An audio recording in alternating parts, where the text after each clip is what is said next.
Hey guys, Gaming Off the Grid here. Do you remember that mini-series we started way back when we started the channel called Console Generations? Ooh, I think I do. It's been a while. It has been a long while. I think it's time we jump back into that mini-series and talk about Console Generation 6. We're also drinking a beer that was sent to us by our new friends over at Do You Nerd. Today we're drinking Mex-Y-Cali. It's a Mexican-style copper ale by Springfield Brewing Company. All right, it sounds great. Now it's time to talk about the PS2, the Xbox, the Gamecube, and the Dreamcast, and all the things that happened during Console Generation 6. You know the drill. Make sure you hit that subscribe button and ring that bell icon so you never miss an upload. And sit back, relax, pour yourself a beer if you care to, and stay tuned to this episode of Gaming Off the Grid.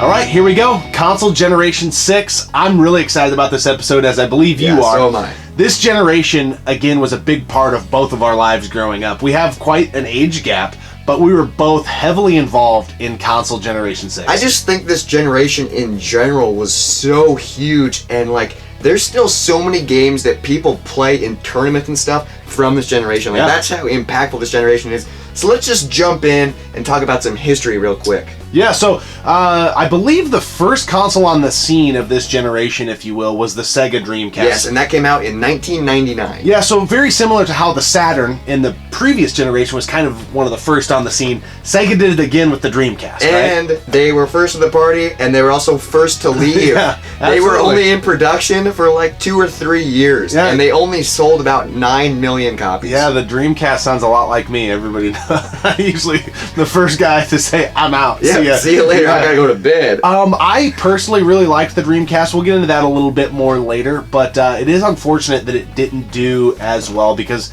again, I think Sega maybe had the timing wrong on the release. So the next one to the party was the PlayStation 2, right? That came out in 2000. It sold 155 million copies. I believe it's one of the highest selling consoles ever. Maybe the PS4. It's the highest selling console of this generation, and I believe of all time. Everybody wanted the PlayStation 2. Ryan, who's been on the channel, was the first person I ever knew to get a PlayStation 2. And I remember when he got it, I was as happy as he was then he got it. It felt like Christmas, and it wasn't even my PlayStation 2, but I was so pumped. It's so cool because it's also the only console in this generation that has 2 versions, the Fat and the Slim. Another thing about the PS2 that's really sweet, it's the first of its kind to be backwards compatible, so you can play PS1 games on it, and it even played DVDs. That's probably what helped it sell so much. Back then, that was huge. I mean, looking back, it's like, oh, okay, I can play everything's DVDs. backwards compatible.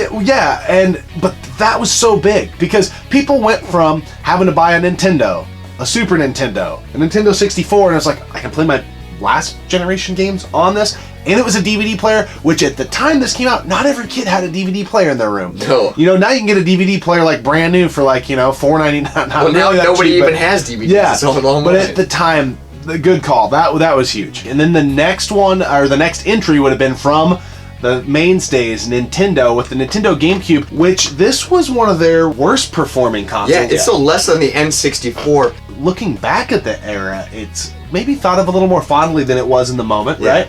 And then we had a new player on the scene with the Xbox. Microsoft is to the party. They were the last ones in, and they came in strong. They offered Xbox Live, and that's when Halo was born, and that game's so incredible. And Halo 2 is one of the best-selling Xbox games of all time. It was really a game changer. I think it was kind of slow out of the blocks, but it's weird that it's been, 15 years, give or take, maybe, closer to 20 removed from this generation, and the competitive landscape from a market standpoint was developed here. We still have Nintendo versus Microsoft versus Sony. I mean, obviously Sega's kind of out of the picture from a console or hardware standpoint, but it's always about the games. Yes, and this generation developed some sweet IPs. We already mentioned Halo. That was huge. Absolutely. PS2, God of War. The new one for PS4 is incredible. It's so cool. Then on the Dreamcast, we got Shenmue. Which the third one's coming out this year, I think. And it also took a few games into the modern era and almost to the format that we still think of them today. So a big one that I think was so groundbreaking at the time was Grand Theft Auto. Oh yeah, that game, it went from like the top-down look to like a real, and that's when it was like, okay, Grand Theft Auto is sweet now. Yeah, Grand Theft Auto 3, although of all the Grand Theft Autos, probably ages the worst, I would say. Yeah. But I remember the first time I played that game, my mind was blown. Like literally, I could do everything that I was doing in my mind when I would play Driver on PS1. But I was like, oh, you can't do that. It's imagination. It's my imagination can't. But in Grand Theft Auto 3, I was like, this is everything I ever wanted in a game. And then turns out Grand Theft Auto Vice City, in my opinion, is one of the best. I love that game so much, mostly because of the era and the scene and the music and all that type of stuff. And then Metal Gear Solid got taken into just more of a modern era, and I think the best entry in the franchise happened in this era. And Metroid went from your side-scrolling Metroidvania style game into a three-dimensional shooter with Metroid Prime. Yeah. And then we got Smash Bros. Melee, which is one of the best Smash games. I know Smash Ultimate just came out, and that game is probably the best, but people still play Melee in tournaments. Absolutely. And then Resident Evil 4, Final Fantasy X. Man, there's so many amazing games that blew up and series that blew up in this generation. Yeah, and so a lot of the games we just mentioned did very well commercially, and they're kind of household names, and we're probably forgetting some. This is going to be way too short of an episode to unearth every stone that needs to be covered here in this episode. But what are some games that you would take with you if you had to take some games from this generation to a deserted island? Like some of your all-time favorites that you could not live without playing. This is so hard because there's so many amazing games, and I've already listed off a bunch of them, but some that come to the top of my head, Mario Strikers. I played that a ton growing up. 007 Nightfire, Guitar Hero, Mario Kart Double Dash, House of the Dead 2, Tony Hawk Pro Skater 3, and oh man, there's just, I can't stop thinking of more games. It's just like, what? Well, I would need a freaking duffel bag. I think that Mario Strikers game on Gamecube is literally one of the best, like, arcade-style sports games. It's incredible. Double Dash was great. Nightfire is kind of a hidden gem, I think, in the 007 series. If you're a fan of GoldenEye, I think you would really like that game. It's in House of the Dead 2. It was on the Dreamcast, but so I don't think a ton of people maybe played it on the consoles, but it's a great game, and we still play it to this day. Yeah, we play it original hardware, original guns, and it is so much fun. So some games that I could not live without. First, I'm going to start off with what is my all-time favorite game, and there's nothing that can supplant it from that category. I'm a firm believer that it will always be this way. Metal Gear Solid 3 Snake Eater. Okay. I will never forget playing that game for the first time, and I've beat it more than any game I've ever beat in my life. I've probably beat it 10 to 15 times. The music, the storytelling, it was just so incredible. The interaction with the environment, having to eat to survive and find things, it was mind-blowing.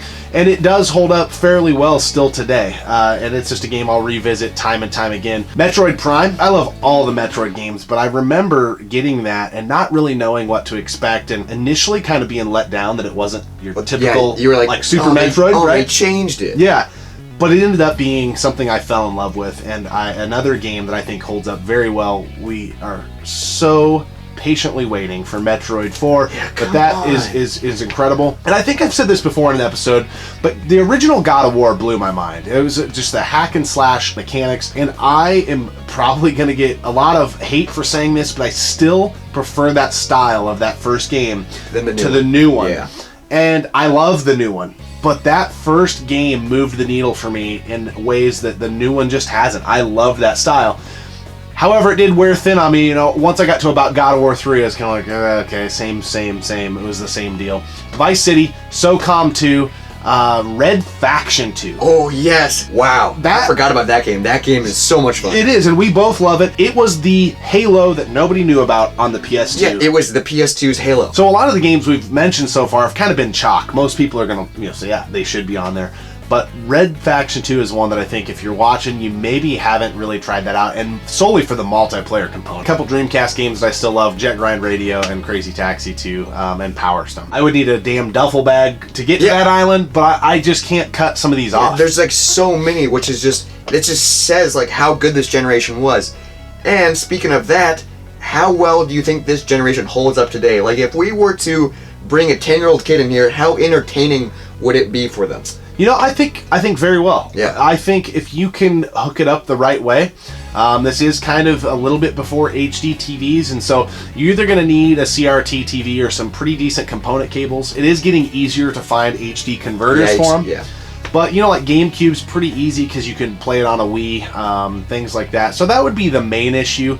But as long as they're seeing a good image of these games, I think the generation translates very well. We still play the hell out of this generation on the regular. Yeah, like I still have my original PS2 and I still play Tony Hawk Pro Skater 3. I'm actually playing that right now at home, and Guitar Hero, and it's just, I've been playing the same PS2 for a good 15 years and I can't get enough of it. Yeah, it's fantastic. Mentioning the PS2 makes me want to bring up something because we both are light gun / rail shooter fans. The Gun Con 2 for the PS2 by Namco, hands down, best light gun of all time. It just, the weight and the way it feels, and it plugs in 2 different ways, so you're like dead on nuts, and it's amazing. Yeah, it goes through the video feed and also through the USB, so something about that really helps calibrate it. I really wish I would have known about the light guns and stuff when I was a kid, because we just now discovered them. Yeah. And it's like, The library on the PS2 is fairly limited, but it is worth the investment if you're a collector out there for sure, because they are incredible. Before we jump into anything else, what was the first console from this generation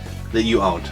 PS2. Okay. I had the fat one, and I had that one for a really long time, and then the disc drive started to go out, so I took it apart, and like I could kind of fix it, so the lid was always loose, and every time it messed up I just riveted it.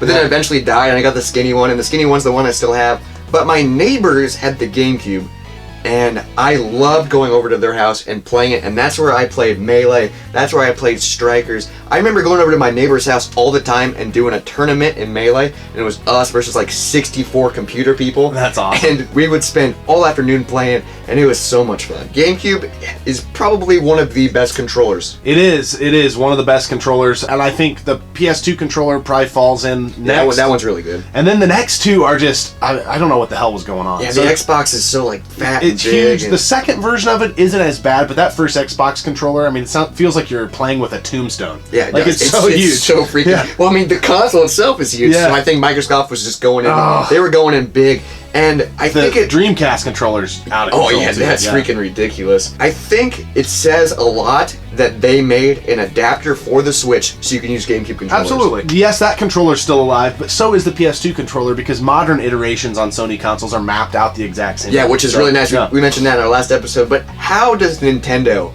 go from a 3-pronged weird N64 controller to a freaking perfect GameCube? I don't know, and it's crazy. Yeah, they went to the drawing board and just nailed it right. So. Oh, we got sidetracked on controllers there, but what was the first console that you bought? The Sega Dreamcast. Oh, really? Yep, and I fought for a long time trying to argue with my friends that it was better than the PS2 and all that. And then after a while, I knew in my heart that it wasn't, but I still like hung on to hope. You had the ego. Yeah, but then eventually I had to give in and get a PlayStation 2, and never really looked back. Still love the Dreamcast, but it is nowhere near the machine that the PS2 is. It's crazy that was your first console that you bought, because I didn't even know the Dreamcast was a thing. Yeah. I remember going over to a friend's house and seeing it on like their shelf of games, and I was like, what in the world is that? Is that like a homemade machine you made?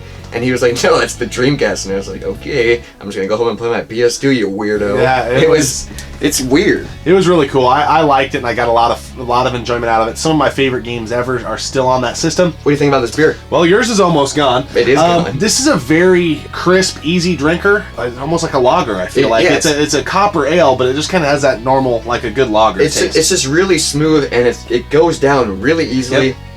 I could probably see myself drinking this on like a summer day. This would be a good afternoon beer. Yeah. And it's just, I mean, it's just good and simple and to the point. Yeah, it is. Kind of a thinner mouthfeel, so like to your point, a good summer beer, light beer, something like that. I don't quite know what makes it like a Mex-Y-Cali. I guess I don't know where that name really ties in. Yeah, I don't know. But this is a good beer. It's drinkable. I didn't know if it was going to have some spice or cocoa elements because of the Mex-Y-Cali. And I was kind of thinking of that Mexican Chocovesa. Yeah. I was kind of hoping for something of that, but it's not that. But I mean, it's hard to. That's one of the best beers, so it's hard to compare it. it's still good. It's still enjoyable. Yeah, absolutely. And our friends over at Do You Nerd, you mentioned this in the intro, sent this to us, so thank you guys so much. We really appreciate it. And make sure in our description below, we will put a link to their channel. Go over there and hang out with those guys because they are awesome. And we're hoping to get a chance to meet them this year when we go strolling down to Mo Game Con in St. Charles, Missouri. Okay, so let's wrap this episode up.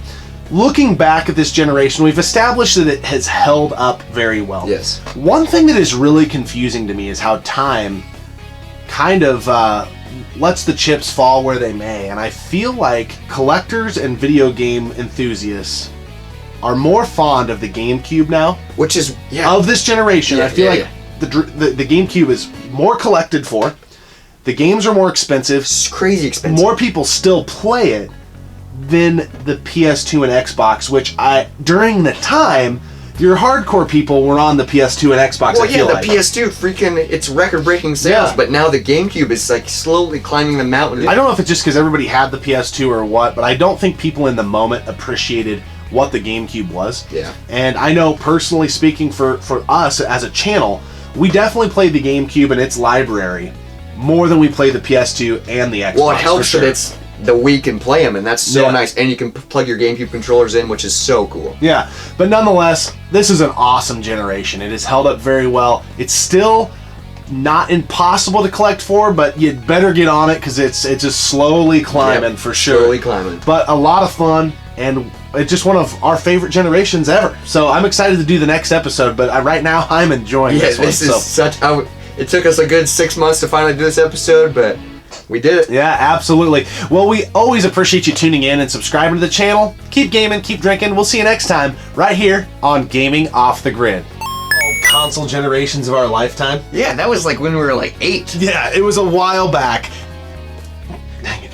Hey guys, Gaming Off the Grid here. Do you remember this mini-series we started way back at the beginning of time? God. The beginning of time? Words, words, everywhere are words, floating all around like a bunch of birds. Do this, don't do that, can't you say the words? The bird.